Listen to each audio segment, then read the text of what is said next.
भारत में आज़ादी से लेकर अब तक कुल 29 अलग अलग नेता रक्षा मंत्री के पद पर रह चुके हैं। नंबर 1 बलदेव सिंह। कार्यकाल 15 अगस्त 1947 से 13 मई 1952 तक। बलदेव सिंह भारत के पहले रक्षा मंत्री थे। इन्होंने आज़ादी के बाद सभी रियासतों की अलग अलग सेनाओं को मिलाकर एक मजबूत भारतीय सेना बनाई। 1947 के पाकिस्तान के साथ युद्ध में इन्होंने अहम भूमिका निभाई। डीआरडीओ यानी रक्षा अनुसंधान संगठन की नींव भी इन्हीं के कार्यकाल में रखी गई। Number 2 N Gopal Swami Iyengar. कार्यकाल 13 मई 1952 से 10 फरवरी 1953। ये बहुत कम समय के लिए रक्षा मंत्री रहे और पद पर रहते हुए ही इनका निधन हो गया। इन्होंने रक्षा मंत्रालय को और व्यवस्थित करने का काम किया। नंबर 3 जवाहरलाल नेहरू। कार्यकाल 10 फरवरी 1953 से 10 जनवरी 1955, फिर 30 जनवरी 1957 से 17 अप्रैल 1957 और फिर 31 अक्टूबर 1962 से 14 नवंबर 1962। नेहरू जी ने प्रधानमंत्री रहते हुए 3 बार रक्षा मंत्री का अतिरिक्त पद भी संभाला। इनके कार्यकाल में भारत ने गुटनिरपेक्ष नीति अपनाई और सेना के आधुनिकीकरण पर जोर दिया। नंबर 4 कैलाश नाथ काटजू। कार्यकाल 10 जनवरी 1955 से 30 जनवरी 1957। काटजू जी के कार्यकाल में भारतीय सेना की संरचना को और मजबूत किया गया। ये मध्य प्रदेश के मंदसौर से सांसद थे और एक अनुभवी कानूनविद भी थे। नंबर 5 बी के कृष्ण मेनन। कार्यकाल 17 अप्रैल 1957 से 31 अक्टूबर 1962। मेनन भारत के सबसे विवादित रक्षा मंत्रियों में से एक माने जाते हैं। इन्होंने सेना के आधुनिकीकरण की कोशिश की, लेकिन 1962 में चीन के साथ युद्ध में भारत को हार का सामना करना पड़ा। इस हार की जिम्मेदारी इन पर आई और इन्हें इस्तीफा देना पड़ा। नंबर 6 यशवंतराव चौहान। कार्यकाल 14 नवंबर 1962 से 13 नवंबर 1966। 1962 की हार के बाद चौहान जी को सेना को फिर से खड़ा करने की जिम्मेदारी मिली। इन्होंने सेना की संख्या बढ़ाई, हथियार और साजो सामान बेहतर किए। 1965 के पाकिस्तान के साथ युद्ध में भारतीय सेना इन्हीं की अगुवाई में लड़ी। नंबर 7 स्वर्ण सिंह। कार्यकाल 13 नवंबर 1966 से 27 जून 1970 और फिर 10 अक्टूबर 1974 से 1 दिसंबर 1975। स्वर्ण सिंह ने 2 बार रक्षा मंत्री का पद संभाला। इनके कार्यकाल में भारत ने अपनी रक्षा नीति को और मजबूत किया और पड़ोसी देशों के साथ संबंधों पर ध्यान दिया। नंबर 8 जगजीवन राम। कार्यकाल 27 जून 1970 से 10 अक्टूबर 1974 और फिर 24 मार्च 1977 से 28 जुलाई 1979। जगजीवन राम ने पहले कार्यकाल की सबसे बड़ी उपलब्धि 1971 का बांग्लादेश मुक्ति युद्ध है। इनकी अगुवाई में भारतीय सेना ने पाकिस्तान को करारी शिकस्त दी और बांग्लादेश एक नया देश बना। यह भारतीय इतिहास की सबसे बड़ी सैन्य जीत मानी जाती है। नंबर 9 इंदिरा गांधी। कार्यकाल 1 दिसंबर 1975 से 20 दिसंबर 1975 और फिर 14 जनवरी 1980 से 15 जनवरी 1982। इंदिरा गांधी ने प्रधानमंत्री रहते हुए 2 बार रक्षा मंत्री का पद भी संभाला। 1974 के में पोखरण परमाणु परीक्षण इन्हीं के नेतृत्व में हुआ था, जिसने भारत को परमाणु शक्ति संपन्न देश बनाया। नंबर 10 बंसी लाल। कार्यकाल 31 दिसंबर 1975 से 24 मार्च 1977। बंसी लाल के कार्यकाल में भारत में आपातकाल लागू था। इन्होंने सेना के अंदर अनुशासन और प्रशिक्षण पर जोर दिया। नंबर 11 चिदम्बरम सुब्रमण्यम। कार्यकाल 28 जुलाई 1979 से 14 जनवरी 1980। ये हरित क्रांति के सूत्रधार के रूप में ज़्यादा जाने जाते हैं। रक्षा मंत्री के रूप में इनका कार्यकाल बहुत छोटा रहा। नंबर 12 रामस्वामी वेंकटरमन। कार्यकाल 15 जनवरी 1982 से 2 अगस्त 1984। वेंकटरमन जी ने रक्षा उत्पादन को बढ़ावा देने पर काम किया।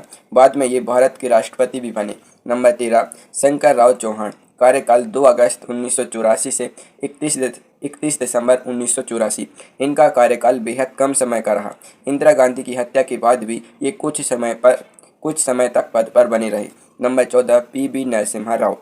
कार्यकाल 31 दिसंबर 1984 से 25 सितंबर 1985 और फिर 6 मार्च 1993 से 16 मई 1996। नरसिम्हा राव ने 2 बार रक्षा मंत्री का पद संभाला।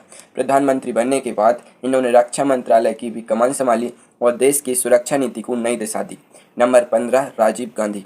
कार्यकाल 25 सितंबर 1985 से 24 जनवरी 1987।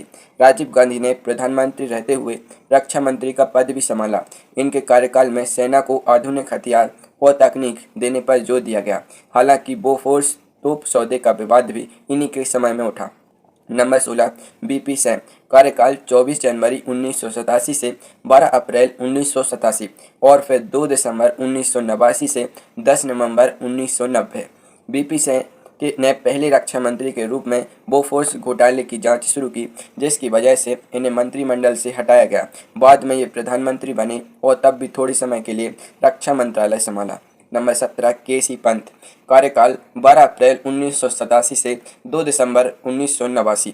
केसी पंत के कार्यकाल में भारत ने ऑपरेशन पवन के तहत श्रीलंका में शांति सेना भेजी। यह भारतीय सेना का विदेश में एक बड़ा अभियान था। नंबर 18 चंद्रशेखर, कार्यकाल 10 नवंबर 1990 से 21 जून 1991। चंद्रशेखर ने प्रधानमंत्री रहते हुए रक्षा मंत्री का पद भी संभाला। इनकी सरकार बहुत कम समय चली। नंबर 19 शरद पवार, कार्यकाल 26 जून 1991 से 6 मार्च 1993। शरद पवार के कार्यकाल में भारत ने 1991 की आर्थिक उदारीकरण नीति के बाद रक्षा क्षेत्र में भी सुधार के कदम उठाए। इन्होंने सेना की जरूरतों को नई आर्थिक नीति के साथ जोड़ने का काम किया। नंबर 20 प्रमोद महाजन, कार्यकाल 16 मई 1996 से 1 जून 1996। प्रमोद महाजन सिर्फ 16 दिन रक्षा मंत्री रहे, क्योंकि वाजपेयी जी की पहली सरकार बहुमत न मिलने के कारण गिर गई। 21 मुलायम सिंह यादव, कार्यकाल 1 जून 1996 से 18 मार्च 1998। मुलायम सिंह यादव देवगौड़ा और गुजराल दोनों की सरकारों में रक्षा मंत्री रहे। इन्होंने सेना की ज़रूरतों के लिए बजट बढ़ाने पर जोर दिया। नंबर 22 जॉर्ज फर्नांडीज, कार्यकाल 19 मार्च 1998 से 16 मार्च 2001 और फिर 21 अक्टूबर 2001 से 22 मई 2004। जॉर्ज फर्नांडीज के कार्यकाल की सबसे बड़ी घटना 1998 का पोखरण परमाणु परीक्षण और 1999 का कारगिल युद्ध है। कारगिल में पाकिस्तान को मुंहतोड़ जवाब देने में इनकी अहम भूमिका रही। हालांकि ताबूत घोटाले के विवाद की वजह से इन्हें एक बार पद छोड़ना पड़ा और फिर वापस लाया गया। नंबर 23 जसवंत सिंह, कार्यकाल 16 मार्च 2001 से 21 अक्टूबर 2001। जसवंत सिंह का कार्यकाल करीब 7 महीने का रहा। इन्होंने रक्षा नीति और विदेश नीति को आपस में जोड़ने का काम किया। नंबर 24 प्रणब मुखर्जी, कार्यकाल 23 मार्च 2004 से 26 अक्टूबर 2006। प्रणब मुखर्जी के कार्यकाल में भारत ने अमेरिका के साथ रक्षा संबंध मजबूत किए। इन्होंने सेना के लिए नए हथियारों की खरीद प्रक्रिया को और पारदर्शी बनाने की कोशिश की। बाद में ये भारत के राष्ट्रपति भी बने। Number 25 A K. एंटनी, कार्यकाल 26 अक्टूबर 2006 से 26 मई 2014। एंटनी भारत के सबसे लंबे समय तक रक्षा मंत्री रहने वाले नेता हैं, करीब 7 साल 212 दिन। इनके कार्यकाल में भारत ने रफाल लड़ाकू विमान की खरीद पर बातचीत शुरू की। हालांकि इनकी अत्यधिक सतर्कता की वजह से कई बड़े रक्षा सौदे अटके भी रहे। नंबर 26 अरुण जेटली, कार्यकाल 26 मई 2014 से 9 नवंबर 2014 और फिर 17 मार्च 2017 से 13 सितंबर 2017। अरुण जेटली ने 2 बार अस्थायी रूप से रक्षा मंत्री का पद संभाला। मूल रूप से ये वित्त मंत्री थे और रक्षा मंत्रालय का अतिरिक्त प्रभार इन्हें दिया गया था। नंबर 27 मनोहर पर्रिकर, कार्यकाल 9 नवंबर 2014 से 13 मार्च 2017। पर्रिकर आईआईटी बॉम्बे से पढ़े एक तकनीकी दिमाग के नेता थे। इनके कार्यकाल में सर्जिकल स्ट्राइक की नींव रखी गई और सेना को आधुनिक बनाने के लिए कई अहम फैसले लिए गए। रफाल सौदे को भी इन्होंने आगे बढ़ाया। नंबर 28 निर्मला सीतारमण, कार्यकाल 3 सितंबर 2017 से 30 मई 2019। निर्मला सीतारमण भारत की पहली पूर्णकालिक महिला रक्षा मंत्री बनी।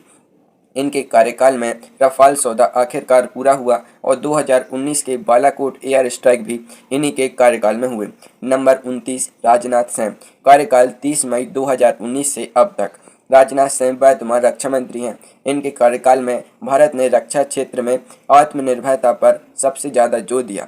रफाल विमान भारत आए, तेजस लड़ाकू विमान को बढ़ावा मिला और रक्षा निर्यात में भारत ने नए कीर्तिमान बनाए। गलवान घाटी में चीन के साथ संघर्ष और उसके बाद की कूटनीति में भी इनकी अहम भूमिका रही।